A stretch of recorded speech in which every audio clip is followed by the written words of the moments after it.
Well, it's official. It's that time of year. That time of year when you guys get to make fun of my shoes.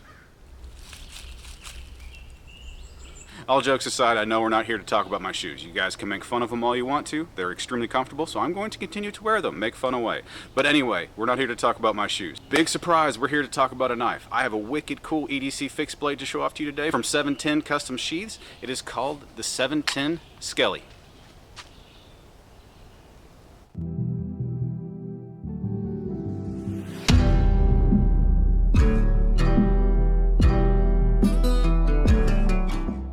Welcome back. Thanks for choosing to spend your time with me today. I hope you enjoy it. Like I said, we have what is the 710 Skellie from 710 Custom Sheaths. Obviously, he makes knives as well. I want to point off right off the bat. Get that in there. Look at how cool that handle is. 710 is built into the handle itself. Obviously, this doesn't have scales. It is designed to be an ultra light and ultra thin EDC style blade, and I have to tell you guys right off the bat as well, it works absolutely fantastic for that. However, I am jumping the gun. I'm not supposed to tell you my thoughts until the end, right?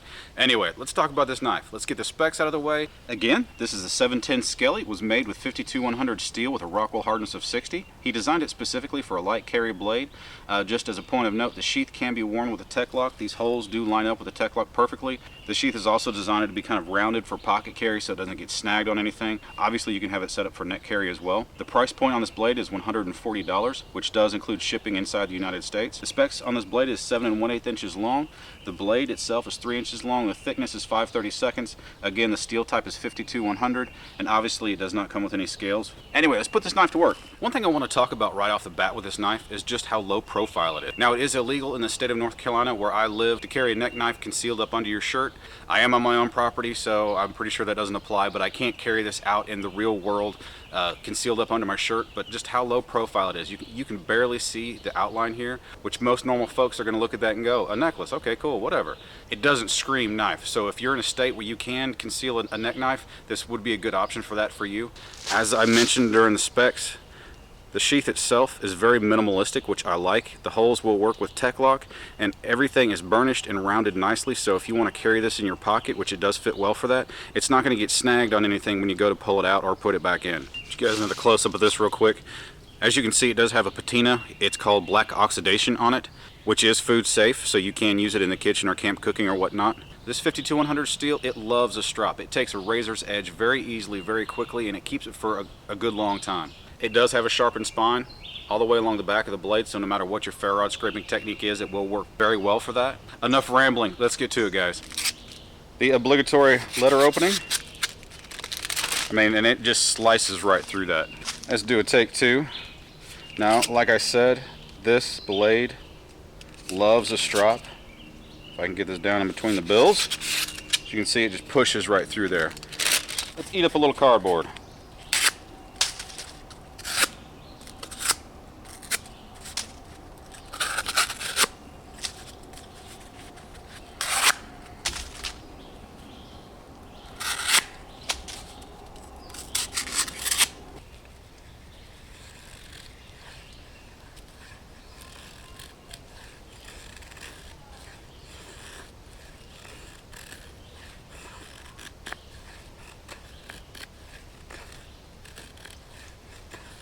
This does have a Saber Grind with a secondary on it, which I'm really liking.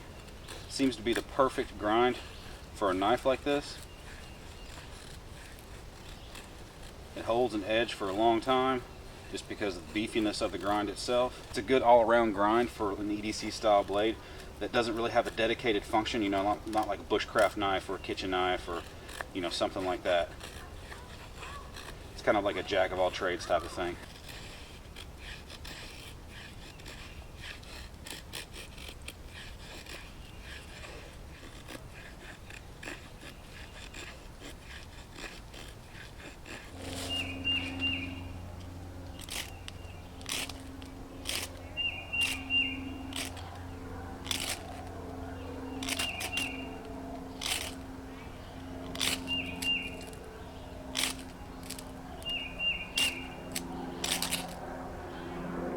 There we go.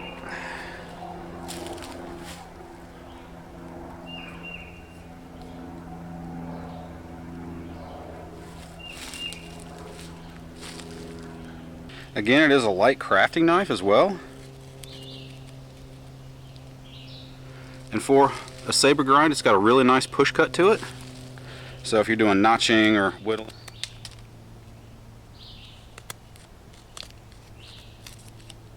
but you can easily notch with this knife, and because it has a nice clip point on it, the tip is nice and narrow to where you can get down in and do all the crafty things you like to do and easily remove whatever material you're needing to. So like I'm just trying to round this notch out a little bit. It's very controllable.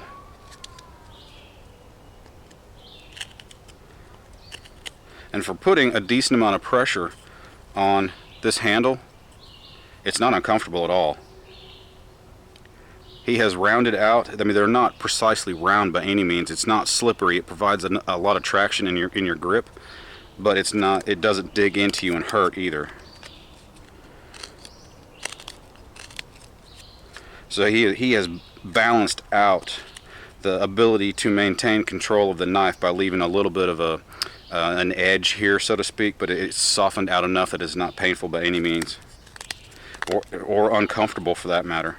And another duty of an EDC blade that's very common, and probably what I use an EDC fixed blade the most for, aside from just putzing around in the woods and carving out bow drill sets and stuff, is cooking. You know, I use my EDC blade, whatever fixed blade I have on me, if I'm in the kitchen cooking for my family or just for me, oftentimes I'll just go ahead and grab that as opposed to getting a kitchen knife. So I certainly consider cooking, even beyond the scope of camp cooking, to be a necessary thing that an EDC fixed blade needs to excel at, and this one definitely fits the bill there. So whether it's, you know, something simple like making a tomato sandwich, or more complex like making a vegetable stew, or, you know, beef stew or something where you have to cut up a lot of harder vegetables, you know, it has to handle, you know, cutting up meat, beef, chicken, whatnot, it does really well at that. The Saber Grind, again, I really feel like he has met the balance there as far as bite versus controllability, edge retention, and just the unpredictable nature of what is required of an EDC blade, because you never know what you're going to be using it for from one moment to the next. As I mentioned earlier, this blade steel, the 52-100, it loves the strop, so it's extremely simple to maintain.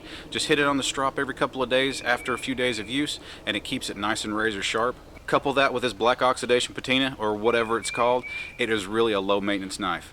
Another really cool aspect about this knife, at least from my perspective, is it hasn't hit the market yet. This blade will be debuting at Blade Show 2016. I'm looking forward to being there. Guys, if you're going to Blade Show 2016, be sure to look me up. I'll be at Table 20S most of the time. I will be doing a lot of wandering around, but Table 20S will be my base camp, so to speak. So that to say, if you're there, I'd love to meet you. Be sure to swing by and say hello. Concluding thoughts on this blade from 710 Custom Sheaths, it's great. I like it. 2 thumbs up, you know, my stamp of approval. It fits its design purpose perfectly. It's really light, easy to carry. It's a great EDC blade. I like that Saber Grind he's put on there. It's a great mix just for all-around use. It's extremely easy to maintain. You don't have to worry about corrosion that much. I mean, don't abuse the thing, but that black oxidation on there will keep it fairly rust resistant. So overall, yes, I'm rambling, but I do like it. I will put links to 710 Custom Sheaths, Facebook page, you know, all that stuff down in the description box of this video. Guys, thank you very much for being here today. I've enjoyed showing this knife off to you. Again, just a reminder, if you're coming to Blade Show 2016, hit me up at Table 20S. I'd love to meet you, say hi, shake hands, all that good stuff. Do me a favor, guys, if you enjoyed this video, go ahead and hit that thumbs up for me. I would appreciate it. Also, be sure to swing by the comment section. Let me know what you think of this knife. Let me know what you think are tasks that are mandatory for an EDC fixed blade to be able to do. And guys, if you haven't yet and you want to continue to see some camp cooking, bushcrafty reviews, stuff like that, be sure to hit that subscribe button as well. But anyway, until next time, have a great day, guys.